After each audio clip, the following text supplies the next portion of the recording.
उसकी फट के हाथ में आ गई। उसने ना इधर उधर देखा, ना ही वो अपनी जगह से 1 इंच भी हिला। उसी स्टैचू की पोज में उसने पूछा, What the f- do you want? Himachal के उस गांव के लोग कहते हैं कि वो सिर्फ उनके लिए आती थी जो रात को 1 से 3 के बीच में अपने हेडफोन्स यूज़ करते थे। मैं इसे मजाक समझता था, पर ऋषभ के जाने के बाद अब मैं शायद इसे मजाक नहीं समझता। हर रोज़ की तरह वो अपने डेस्क के पास आया। उसने अपना ड्रॉवर खोला, उसमें से एक पिल निकाली, उसे अपने टंग के नीचे रखा, अपने हेडफोन्स लगाए और उस पर ट्रांस म्यूज़िक चला के वो अपने प्रोग्रामिंग के काम के लिए लग गया। जैसे ही घड़ी में रात के 1:03 हुए, उसका म्यूज़िक ग्लिच करने लगा। वो स्किप नहीं हो रहा था, इट वॉज स्क्रीमिंग।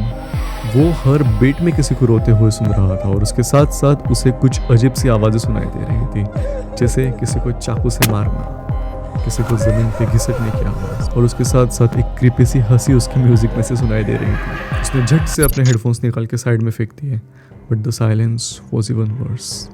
वो सन्नाटा नहीं था, वो अपने गले के पास किसी को सांस लेते हुए महसूस कर पा रहा था। उसकी फट के हाथ में आ गई। उसने ना इधर उधर देखा, ना ही वो अपनी जगह से 1 इंच भी हिला। उसी स्टैचू की पोज में उसने पूछा, What the f- do you want? And it replied, I'm not here for you.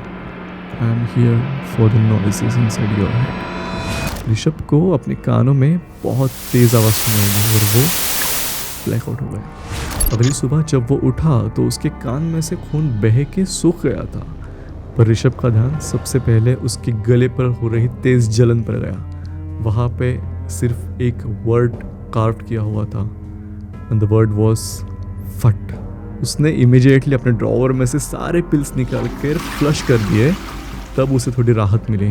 अगली रात हर रोज़ की तरह ऋषभ अपने डेस्क पर आया। उसने अपने हेडफोन्स लगाए, एक हाथ से उस पे सॉन्ग सर्च कर रहा था और दूसरे हाथ से उसने अपना ड्रॉवर खोल के देखा कि शायद उसे उसमें एक हाथ पिल मिल जाए। हालांकि उसने सारी पिल्स फ्लश कर दी थी, बट फिर भी वो बेचैन होकर ढूंढ रहा था, क्योंकि you know how this things work. वो ढूंढते ढूंढते उसने पे अपने लेफ्ट थंब से एक सॉन्ग प्ले किया, बट उसने गाने की जगह सिर्फ 2 आवाज़ें सुनी। पहली थी आई हैड वांट यू और दूसरी थी फट। अगली सुबह जब उसकी माँ उसके कमरे में आई तो she fainted because she saw a drawer full of blood, brain and school.